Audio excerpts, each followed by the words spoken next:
الفيديو بيورينا إليسا وهي بتخش الأسانسير وبتدوس على كل الزراير اللي في النص ورا بعض، لكن الأسانسير بيفضل بابه مفتوح ومش بيقفل ولا بيتحرك. وبنشوفها وهي بتستخبى وهي في الجنب خايفة إن حد يشوفها، وبعدين بتطلع يبص يمين وشمال وتدخل تاني بسرعة. وفي لحظة بتطلع بره الأسانسير وبتبتدي تشوح بإيديها بشكل غريب جدا كأنها بتشاور لحد، وبترجع للأسانسير تاني وبعدها بتخرج وبتمشي وما بنشوفهاش تاني. قصة النهاردة هي مجموعة قصص كلها حصلت في مكان واحد. المكان ده هو فندق في لوس أنجلوس في أمريكا، من كتر ما حصلت فيه حوادث غريبة اتسمى بأوتيل الموت أو أوتيل الانتحار. تعالوا نبتدي من أول ما اتبنى سنة 1924 واتكلف بناته $1,000,000. طبعا في الوقت ده كان مبلغ كبير جدا. الفندق كان مكون من 700 أوضة، والمالك كان عنده أحلام إنه هيكون فندق فخم وكل رجال الأعمال في كل حتة في العالم كانت هتجيله، بس ده عمره ما حصل. عشان في 1929 ابتدت الأزمة الاقتصادية الكبرى في أمريكا. طبعا ده خلى البطالة تعلى جدا ونسبة الناس المشردة عليت، وبعد وقت قصير اتحولت المنطقة اللي حوالين الفندق لمنطقة اسمها اسكيت روم، اللي حاليا بيسكن فيها 8000 ل 10000 مشرد. الفندق اتحول لمأوى للناس اللي ملهاش مكان تروحه، ومن ضمن الناس دي كان في نسبة كبيرة من المدمنين وتجار المخدرات، وناس كانت في السجون أو مصحات نفسية وخرجت. المسؤولين في المدينة اتبعوا سياسات تخلي الناس اللي مش مرغوب فيهم في المجتمع يفضلوا في سكيت روم ويعيشوا ويعملوا اللي هم عايزينه طالما محصورين في المنطقة دي ومش بيخرجوا براها. وبسبب كمية المخدرات والمرض النفسي اللي في المكان، سكيد رو اتحولت لجحيم مباح فيه كل أنواع الجرائم. وفي وسط الجحيم فندق سيسل. أول حادثة سنة 1927 لما بيرسي أورمين كوك انتحر بالمسدس بعد ما مراته وابنه سابوه بكذا شهر، وساب رسالة مكتوب فيها: الفلوس ما بتشتريش السعادة. بعدها حصلت كذا حادثة انتحار، منهم اللي مات في أوضته ومنهم اللي نط من الشباك في فندق. الرقم كان عالي لدرجة إن الأوتيل ابتدى يلقب بالانتحار. لكن حوادث الانتحار مجرد بداية لأحداث غريبة وعنيفة هتحصل في الفندق. واحدة من أغرب القصص اللي حصلت كانت في 1944. دورسي بنت كان عندها 19 سنة، كانت في الفندق مع صاحبها اللي كان عنده 38 سنة. صحت في نص الليل على وجع غريب في بطنها، وقامت تروح الحمامات المشتركة عشان ما كانش عندهم حمام خاص، وما كانتش عايزة تصحي صاحبها. في الحمام اتفاجئت ان هي ولدت طفل. ديرسي ما كانش عندها اي فكرة ان هي كانت حامل، افتكرت ان ابنها مات فقررت ترميه من الشباك. وقع على سطح مبنى جنب الفندق، ورجعت نامت جنب صاحبها من غير ما تحكي له اي حاجة. في التشريح اكتشفوا ان الطفل كان عايش لما كانت رميته، لكن في محاكمتها اتحكم عليها ان هي مش مذنبة بسبب الجنون، ودوها مستشفى تتعالج نفسيا. بعد حوالي 20 سنة في 1962 كان في راجل اسمه جورج، كان عنده 65 سنة، بيتمشى جنب فندق السيسل وكان حاطط ايده في جيبه، وفجأة وقعت عليه ست من الفندق. الست دي كانت بلين أوتن، نطت من الدور التاسع بعد خناقة مع جوزها. هي وجيلاني ماتوا في لحظتها. بعد سنتين سنة 1964 حصلت جريمة بشعة لبيجين جولدي أسكي. بيجين يعني حمام لقبها، لأنها كان معروف عنها إن هي كانت بتأكل الحمام اللي موجود في المنطقة وكانت محبوبة مع الناس. جولدي كان عندها 65 سنة وكانت عايشة في سيسل بقالها 5 سنين. أما لقوها في أوضتها مغتصبة ومضروبة ومشنوقة بفوطة من الفندق، وفي مصادر تانية بتقول إن هي اتطعنت. الجريمة دي لحد النهاردة ما عرفوش مين اللي وراها، غير الجرائم اللي حصلت جوه الفندق نفسه. الفندق اتكتب في تاريخه الأسود إنه نزل فيه 2 قاتلين متسلسلين قرروا يقعدوا فيه الفترة اللي كانوا بيقتلوا فيها. أولهم كان في الثمانينيات. ريتشارد كان من أكتر المجرمين المرعبين، لأنه عادة كل قاتل متسلسل بيكون ليه أسلوب واحد في القتل أو بيختار ضحاياه بشكل معين. لكن المرعب في ريتشارد إنه هو ما كانش عنده أي تفضيل في أي حاجة. ريتشارد اغتصب وقتل ناس، وضرب وقتل ناس تانية من غير ما يغتصبهم، واغتصب ناس من غير ما يقتلهم. ضحاياه كانوا مسنين وستات ورجالة وبرضه أطفال. 13 جريمة قتل، 5 محاولة قتل، و11 اعتداء جنسي، دول اللي اثبتوا عليه، لكن ممكن طبعا يكون في اكتر.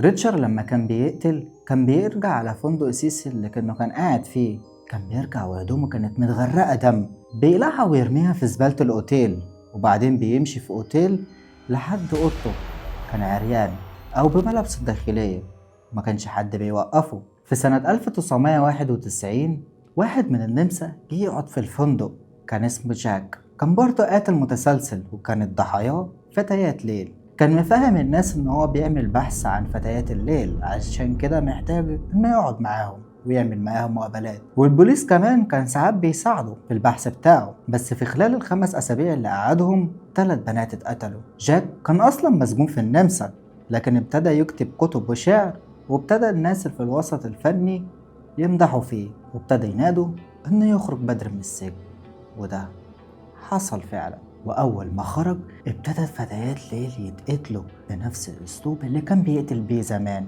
جاك وقتها تقمص دور إنه بيساعد البوليس علشان يعرفوا مين اللي قتل البنات دي، والبحث ده خدوا لأمريكا لفندق سيسيل اللي كمل فيه القتل. بعدها هرب وراح كذا بلد، ورجع على أمريكا تاني واتقبض عليه تاني في 1992. في 2011 إدارة الفندق كانوا عايزين يغيروا الصورة السلبية عن سيسيل هوتيل، فقرروا ان هم يعملوا فندق جديد في نفس المبنى وسموه ستاي.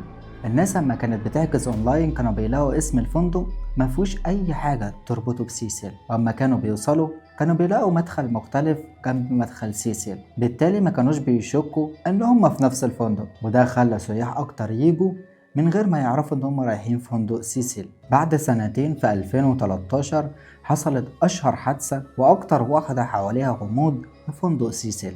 الناس اللي في الاوتيل ابتدوا يلاحظوا ان المية اللي بتنزل من الحنفية طعمها وريحتها غريبة، وساعات بتنزل لونها اسود. الناس فضلت اسبوعين او اكتر يستخدموا المية، لحد ما في 2 قرروا ان هم يشتكوا. اما ادارة الفندق راحت تحقق في الموضوع، لقوا في واحد من خزانات المية جثة لبنت كان بقالها 19 يوم مختفية. دي قصة إليسا لام، من أشهر قصص سيسيل. إليسا اختفت يوم 1 فبراير 2013، كانت جاية من كندا علشان تعمل رحلة في أمريكا تساعدها على اكتشاف نفسها، وكان وقتها عندها 21 سنة. إليسا اختفت يوم 1 فبراير 2013. البوليس ما كانش عنده أي فكرة هي ممكن تكون فين، فابتدوا يدوروا في كاميرات المراقبة، وده خلاهم يوصلوا لفيديو غريب جدا، وقرروا ينشروه للناس علشان لو حد عارف أي حاجة يساعدهم.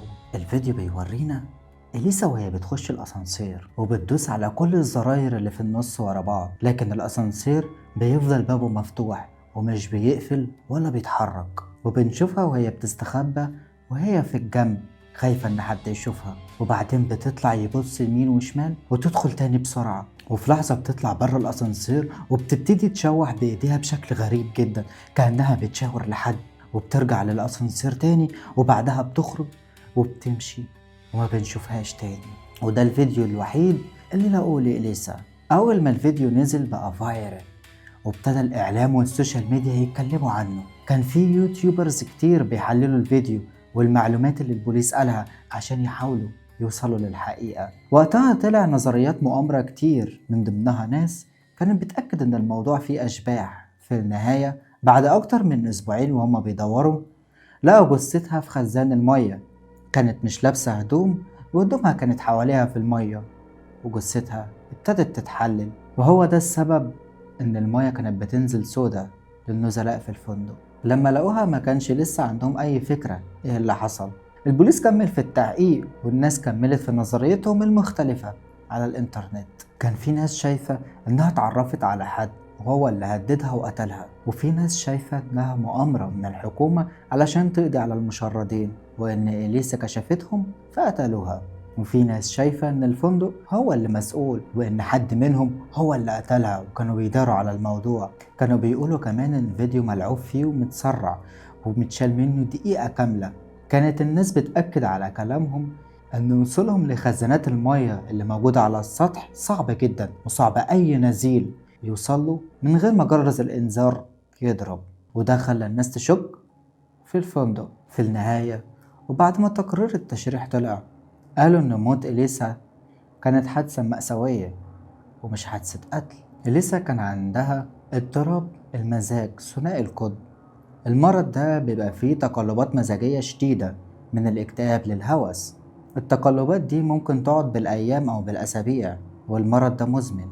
علشان كده على إليسا إنها تاخد أدوية بانتظام، لكن في التشريح اكتشفوا ما كانتش واخدة الأدوية بالانتظام لما لقوا إن نسبة الدواء في دمها أقل من المطلوب. في نوبة الهوس بيكون الشخص معرض إنه يكون بياخد قرارات مندفعة أو متهورة من غير ما يفكر في العواقب. وفي نوبة الاكتئاب الشخص بيكون معرض أكتر للأفكار الانتحارية، وبالتالي شكوا إن هي كانت بتمر بنوبة جامدة ممكن تكون أدت للهلاوس. على حسب كلام الفندق كانت بتتصرف تصرفات غريبة خلت البنتين اللي بايتين معاها في الأوضة المشتركة إن هما يشتكوا، فالفندق اضطر إنه ينقلها في أوضة لوحدها. الفندق كمان شاف تصرفات غريبة في أكتر من مكان في الفندق مع أكتر من نزيل، بس الإدارة ما خدتش أي خطوة ولا حد فيهم اتصل بالبوليس، لأن على حسب كلامهم إن البوليس ما كانش هيجي في المنطقة اللي هم فيها. وفي النهاية محدش هيعرف بالظبط إيه اللي حصل لإليسا.